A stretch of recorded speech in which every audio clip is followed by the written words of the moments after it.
Advocates for people in prison are asking state legislators to pass a bill that would dramatically alter the use of solitary confinement in New York prisons and jails.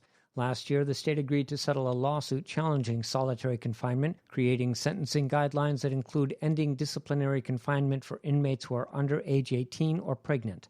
But Mualim Ak, director of the Incarcerated Nation Corporation, says isolation is especially harmful to prisoners dealing with such issues as mental illness and substance abuse. There are thousands and thousands of people in New York State suffering from these conditions, and if we allow them to stay even one day in solitary, it's doing damage. The Humane Alternatives to Long-Term Solitary Confinement, or HALT Act, would further restrict the use of extreme isolation and create therapeutic and rehabilitative options.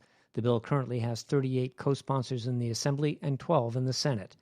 International experts classify prolonged solitary confinement as a form of torture that can cause serious psychological harm. Mualim Ak, who says he spent 5 years in solitary, points out that besides restricting the use of extreme isolation, the HALT Act could help make treatment available to those who need it, and he says there are many. If you remove these vulnerable populations, it would be 2/3 literally freed up who are in solitary right now, and that will at least reallocate funds to be able to address some of those issues.